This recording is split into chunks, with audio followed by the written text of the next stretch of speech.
Hello everyone, welcome to Nivi's world. ఈరోజు వీడియోలో నేను మీకు ఎంతో నోరూరించే టొమాటో నిల్వ పచ్చడి ఎలా తయారు చేస్తారో చూపించబోతున్నాను.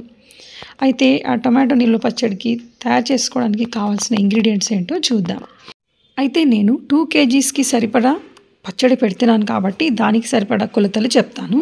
2 kgs టొమాటోస్కి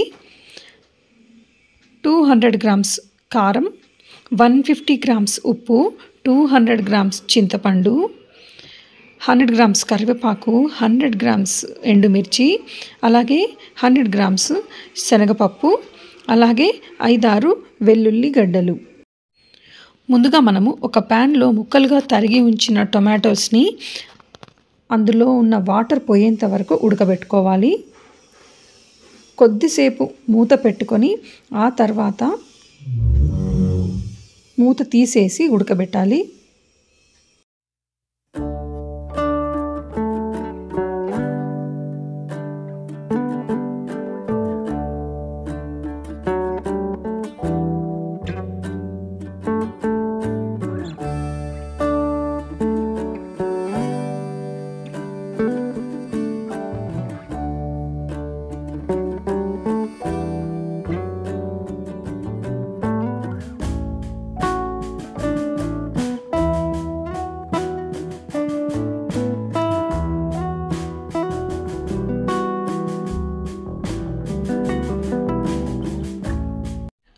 ఇప్పుడు టొమాటోస్ మెత్తబడ్డాయి కాబట్టి మూత తీసేసి ఇందులో ఉన్న వాటర్ అంతా పోయేంత వరకు ఉడకబెట్టుకోవాలి. మీడియం ఫ్లేమ్ పైనే ఉంచుకోవాలి.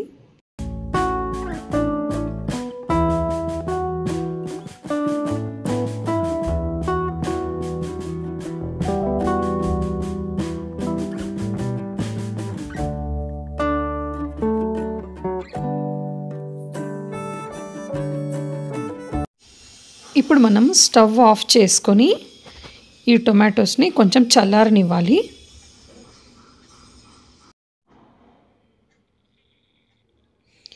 ఇప్పుడు ఈ టొమాటోస్లో చింతపండు వేసి బాగా కలిపి మెత్తగా మిక్సీ పట్టుకోవాలి.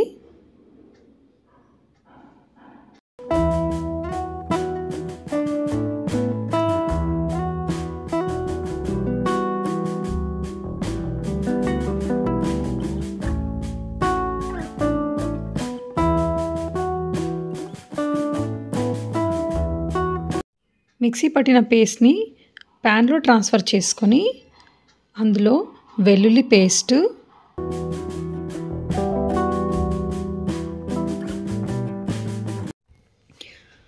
అలాగే కారం, ఉప్పు వేసుకొని బాగా కలుపుకోవాలి.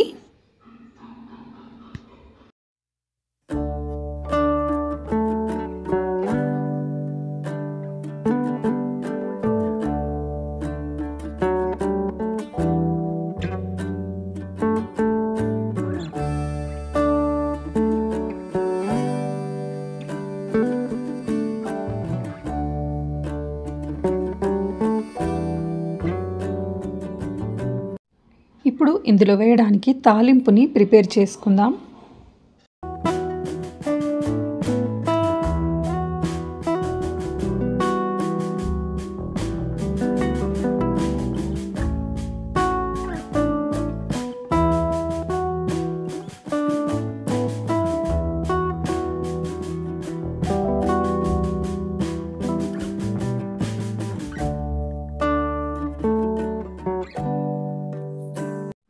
తాలింపు కోసం నేను ఆయిల్లో ఆవాలు, జీలకర్ర, శనగపప్పు, ఎండుమిర్చి, పసుపు, అలాగే కరివేపాకు వేశాను. ఈ తాలింపు చల్లారిన తర్వాత మనం టొమాటో పచ్చడిలో కలుపుకోవాలి. తాలింపు చల్లారింది. ఇప్పుడు దీన్ని పచ్చడిలో కలుపుకోవాలి. కలిపిన తర్వాత ఈ టొమాటో పచ్చడిని మనం ఒక ఎయిర్ టైట్ జార్లో కనుక స్టోర్ చేసుకున్నట్టయితే కనీసం 3 months వరకు పాడవకుండా బాగా ఉంటుంది. దీన్ని ఫ్రిడ్జ్లో కూడా పెట్టాల్సిన అవసరం లేదు. మనం బయటనే రూమ్ టెంపరేచర్లో మనం స్టోర్ చేసుకోవచ్చు. చాలా రుచిగా ఉంటుంది. అయిపోయేంత వరకు టేస్ట్లో అస్సలు చేంజ్ అనేది ఉండదు. చాలా చాలా బాగుంటుంది. ముఖ్యంగా మనము ఈ పచ్చడి చేసేటప్పుడు గుర్తుపెట్టుకోవాల్సిన విషయం ఏంటంటే టొమాటోస్లో తడి ఉండకూడదు. బాగా కడిగి తుడిచి ఆరబెట్టుకున్న తర్వాతే ఆ టొమాటోస్ని వాడాలి. అదే మెయిన్ ఇంపార్టెంట్. తడి లేనట్టయితే 3 మంత్స్ వరకు నీట్గా ఉంటుంది. సో ఇదండి టొమాటో నీళ్ళ పచ్చడి రెసిపీ. మీ అందరికి ఎలా అనిపించిందో తప్పకుండా కామెంట్ చేసి చెప్పండి. Thank you for watching.